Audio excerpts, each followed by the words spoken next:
Hi YouTube, Jordan here with another video.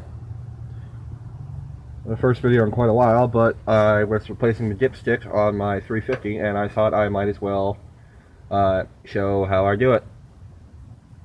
Now, how I do it with Buick 350s, and this probably applies to basically any V8 Buick engine that has the two-piece block mounted dipstick.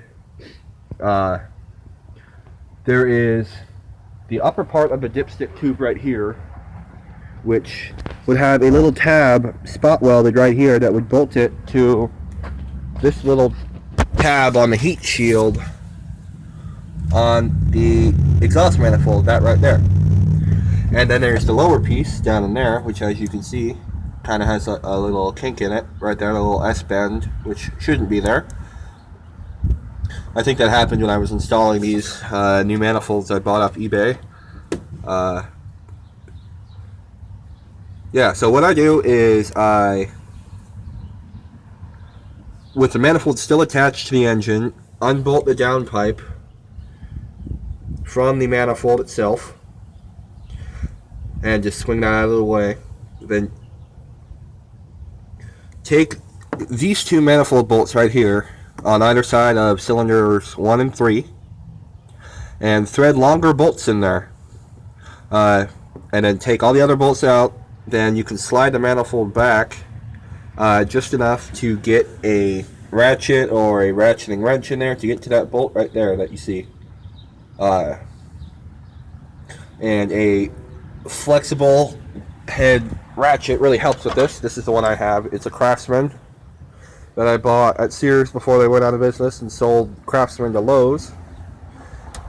This part number right here for those interested, 44815A-AF.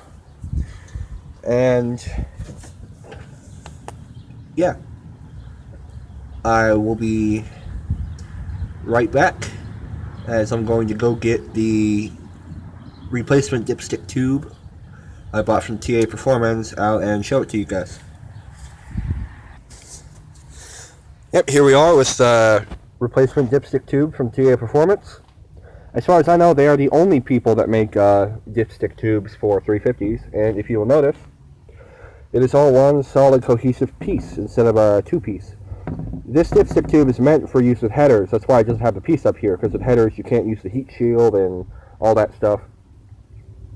But what I had to do is, if you notice, it's got like, it comes down like this, goes up like this, and then comes back out. I had to put this little whoop-de-doo right here in it, as well as a slight little bend in this direction, as well as modify this tab a little bit to fit. And I only did that because I am using the stock exhaust manifolds, because I refuse to drop $500 on a set of headers until I rebuild my other motor, which will have the aluminum heads on it. And yeah, that's basically it for this. One thing I don't like, however, is the dipstick. The dipstick itself, the handle is rotated 90 degrees from where it should be. Like, how do I explain this? This is how it would be installed on the block. As you can see, the handle of the dipstick, the curly part, should be facing me. So if you were to look at the engine from the front, you should be looking at the dipstick tube like this. But it's rotated 90 degrees for some reason, so you end up looking like this. And hash marks on the add and full marks are slightly different. They're slightly closer together, and they're lines instead of dots. And just be mindful. It would be beneficial to you to do this when you change the oil.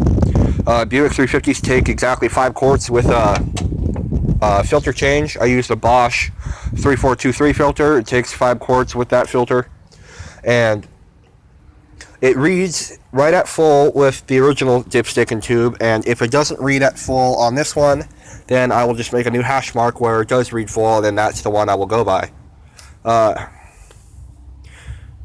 Yeah, this video is getting bit long for my phone, so I will probably be making another video or two because I got some other stuff I got to do to my car. But other than that, I'm going to leave it here.